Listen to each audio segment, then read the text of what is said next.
Be here. So where we are in negotiations, the meeting is over, and I know that Speaker Pelosi had said she didn't want to give even more than $1 to the border wall. President Trump has talked about $5.6 billion. Is there any give in the $5.6 billion in terms of whether or not it has to be for a wall or whether it can be for more generally border security? Well, I think the president said for a long time that it's $5.6 billion for border security, including the wall. We recognize that things like technology are important, border crossings are important, but certainly a barrier is important. We didn't make much progress at the meeting, which was surprising to me. I thought we had come in to talk about terms that we could agree on, places where we all agreed we should be spending more time, more attention, things we could do to improve our border security. And yet the opening line from one of the lead Democrat negotiators was that they were not there to talk about any agreement. They were actually, in my mind, there to stall, and we did not make much progress. What were they there to do, if not to negotiate? They had a lot of technical complaints about data that they were asking for the first time, things that we weren't even aware they were interested in. And the vice president and I have been talking to Chuck Schumer now for over 2 weeks, and this has never been raised with us before. And that's how they opened the meeting today and said they were not interested in having any further discussions until they had received this technical data from us and that the government was opened, which is very strange. The president, I think, yesterday accurately asked the question, so you want me to negotiate opening the government after the government is already open? So it was a very, I think it was a disappointing meeting. So the shutdown obviously is already having, it's in its third week now, real world effects for about 800,000 federal government employees who are either furloughed or working without pay, in addition to contractors. I want you to take a listen to one of the furloughed workers from Colorado. Her name's Andrea Popelka. Take a listen. When something like this happens and you're not going to get your next check, it's like, okay, well, what do I do? I'll have to make a tough choice between, paying my utilities or going and buying groceries. Now, President Trump his demand for border wall funding is the reason that there is this impasse right now. Does he understand the real world consequences of the shutdown? The fact that there are people like Andrea who has to make a choice between paying her utilities or buying groceries? A couple different things. Certainly the president understands that. There's no question that the shutdown has costs, which is why we've been negotiating or trying to negotiate now since before the shutdown began. But you just said something I have to push back on a little bit, which is that the president's demand is the reason the government is shut down. That's certainly one side of the coin, but keep in mind it takes two to tango in this town. I could just as easily say that it's the Democrats' refusal to give the necessary money for border security that is the cause of the shutdown. We get all of that. We're not interested in laying any blame. The president really does believe that you could solve this in 10 minutes. We're asking for $5.6 billion. They're offering us zero. It sounds like we're simply arguing about one variable, which is how much are we going to spend on that barrier on the southern border, on the wall, on the steel slat fence, whatever you want to call it. This should be relatively simple. I think I'm forced back to the conclusion again and again that the Democrats, for better or for worse, think that they are winning this battle politically, and they're really not interested in opening the government because they think the president is paying a price politically, and that's unfortunate. Well, the reason I described it the way I did is because the Senate, as you know, which is Republican-controlled, passed a clean spending bill, government spending bill, which included no wall money, because they were under the impression that that was going to be good enough to get the White House signature. And then President Trump said no, and then he said he would own the shutdown. He said he would gladly own the shutdown, and as recently as Friday, I believe, he said he was proud to be doing what needed to be done.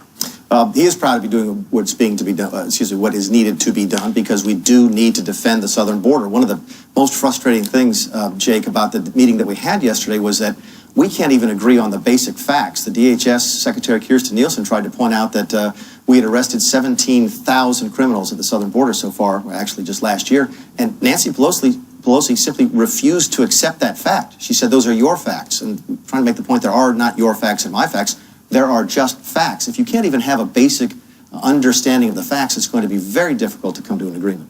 Well, when you talk about the crisis at the border, which President Trump is talking a lot about, Republican Congressman Will Hurd of Texas, retired CIA officer, his district in southern Texas includes more than 40% of the border.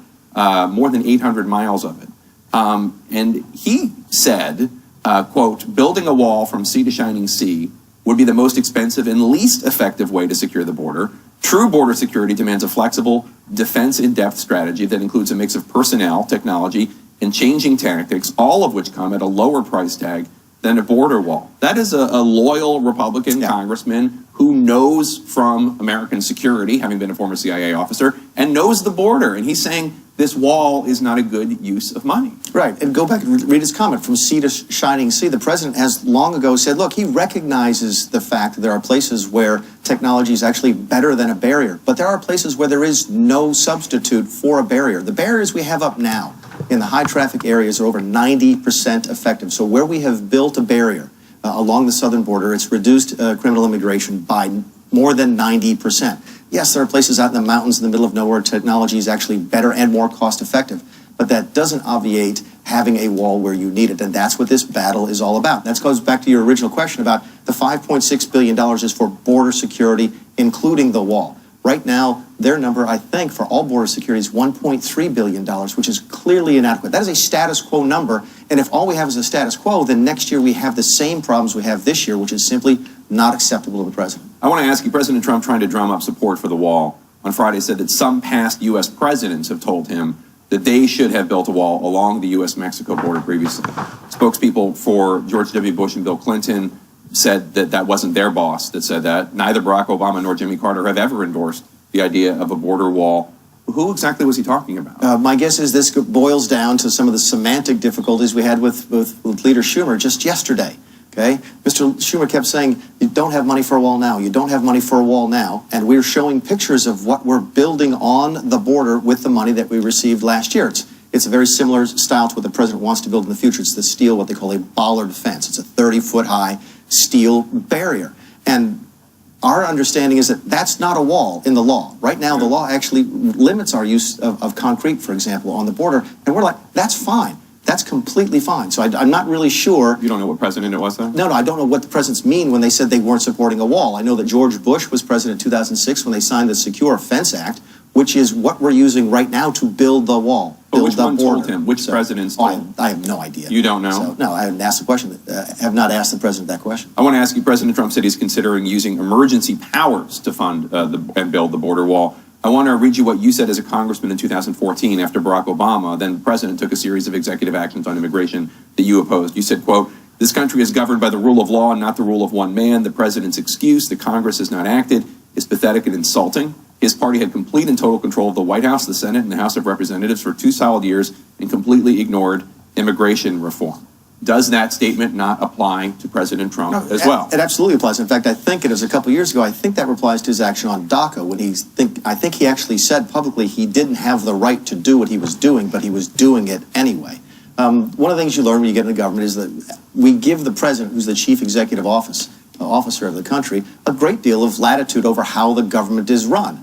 And one of the things I've learned at OMB is that we actually can do that very effectively. You folks ran a story a couple of weeks ago at the beginning of the shutdown about how the Coast Guard was not going to get paid. The president made it very clear that he wanted to do everything within his power legally to make sure those folks got paid, and we were able to do that. We were able to move money around legally, and presidents have the ability to do that. This president has the ability to do that as well in other areas, and we will explore opportunities to do that.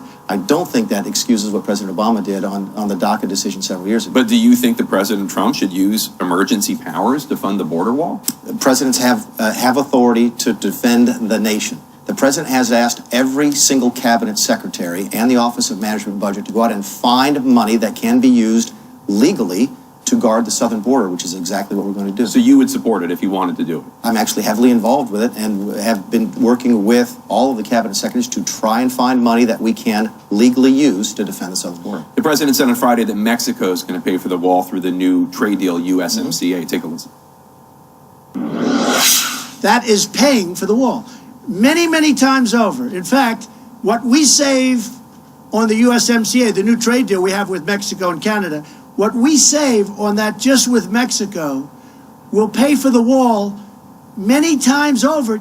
Now, obviously, Congress has not yet ratified the USMCA, but even assuming it does, that money doesn't go from Mexico to the U.S. Treasury to then pay for the wall? Explain to me how the math works. The money, what the president has talked about, he's talked about this, I think, since he announced the USMCA a couple months ago, is that it's so much better for us economically that when businesses do better, when the American citizens do better, taxpayers do better, the government makes more money. So we will be taking in more money as part of our relationship with Mexico, and that could be available to us to build the wall. Now, it still requires appropriation, as does all money. If Mexico actually wrote us a check, okay, it would still have to go into Treasury and then be appropriated by Congress. That's how our system works.